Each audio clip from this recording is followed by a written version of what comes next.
Marketing communication needs based on rural audiences exposure level obviously means that you need to be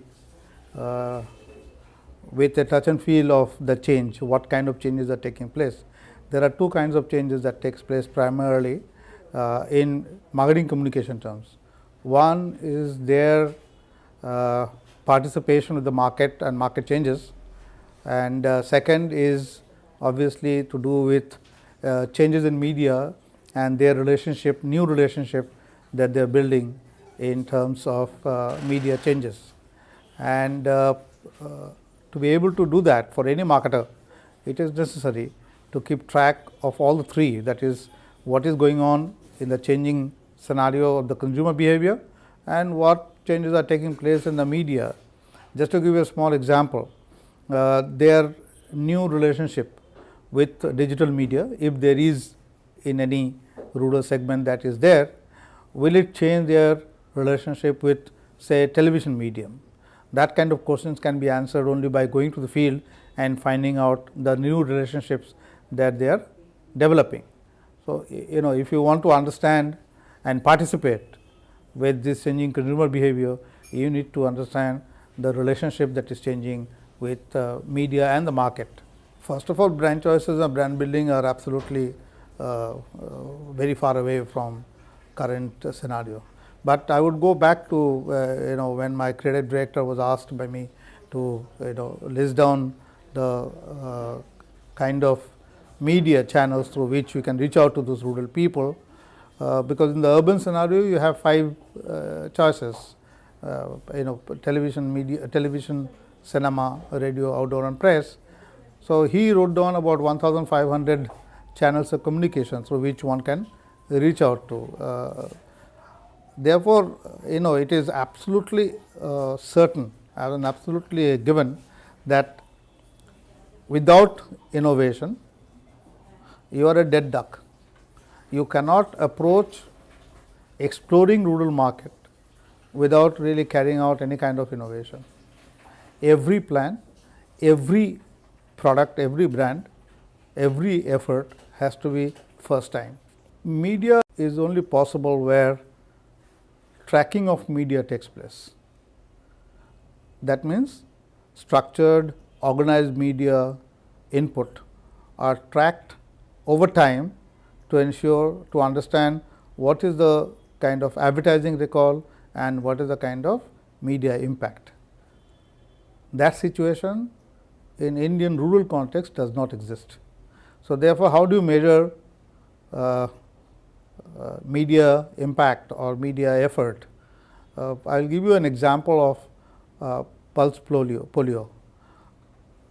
The effort started sometime in 1991 through mass media and certain local activities, but by 2012 or 2009, 10, 11, 12, the effort was a very high pitched exposure through mass media such as television and very high pitched exposure through wall signs, to primarily through wall signs and other activities. And today we practically we have achieved polio free kind of India.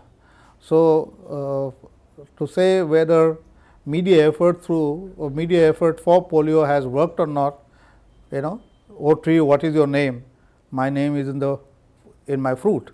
So, yes, to that extent certain combination of media has obviously worked to make India polio free. No, not yet in the rural sector, because unless you have structured media input, you cannot measure it in a structured manner. So, you have to measure media input through innovative measurement, rather than like take for example, testing out whether the communication or messaging that you have done is becoming relevant. I will give you a small example. We were in 1991, we were creating a communication on Tikakaran. So, we created a film on Tikakaran. In fact, Shyam Benegal created this film for us, and we took that film in a video van to Sikar, which is a small place in Shekhawat.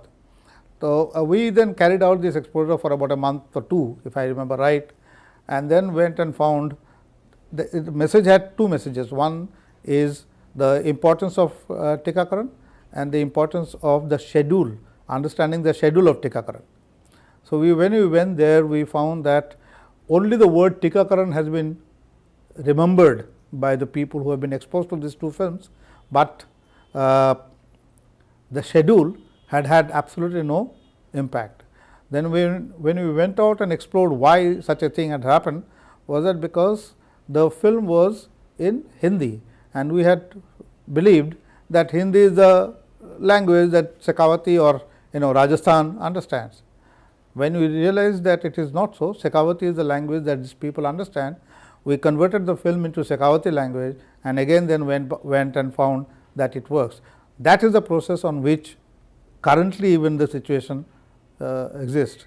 You do not have a structured measurement process. Can be applied or not in the how does that work in the rural areas. It is a very simple thing.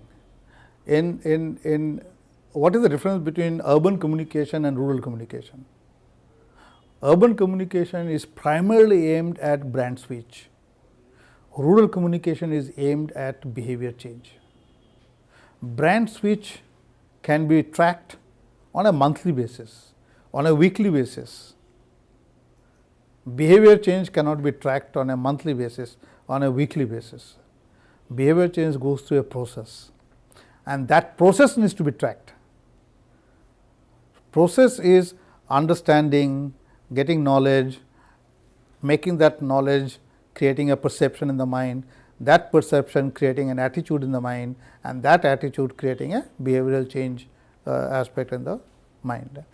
Now, obviously, as yet probably nobody has come to, even today, the urban concept of effective frequency being 3 exposures plus 3 plus exposure was started, the research started sometime in the year of 60s, and then came to be applied after about 30 years or 40 years of its application research.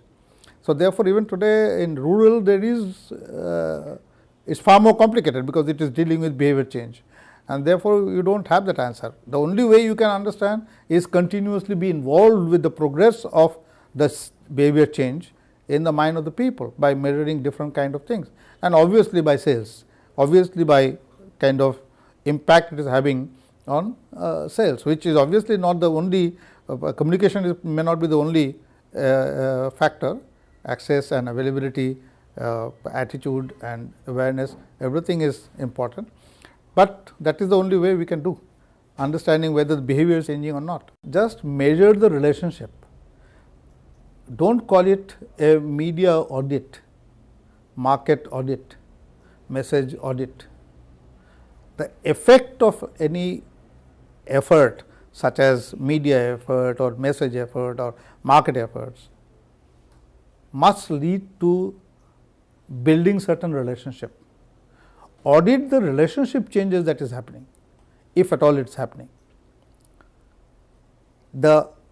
In the bargain, you will also be going and finding out the sources of that relationship, whether market changes or marketing input has made the change, or whether the media awareness that has been generated that has made the change shift.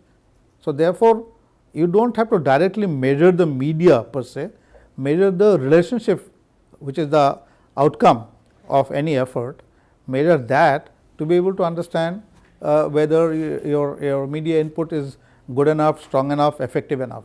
So, call it audit relationship audit rather than media audit or anything of the sort. Why did we create this rural campus? What is our expectations, or what purpose it is going to be serving, and that is far more important.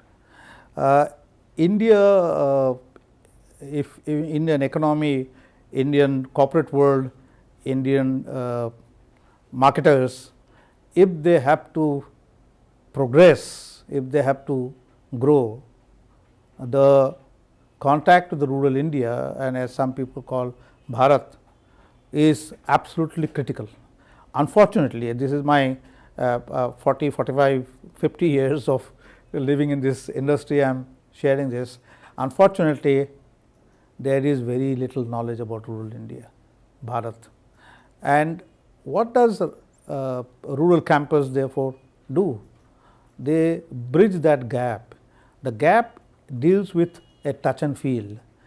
The gap deals with bringing closer the understanding, sensitizing of people who are going to be participating with rural India, to them that sensitization or sensitivity. So, therefore, rural campus primarily, as the name suggests, is a campus where you interact with rural people, you get a touch and feel of the rural people, and it must be a kind of a integral part of your growth in terms of creating an opportunity for participation in rural India. So, basically rural campus is an integral part of the corporate world or student world or any other person, NGOs and others who wants to work in the rural areas, to be able to really participate in a meaningful manner, in a gainful manner and in a successful manner.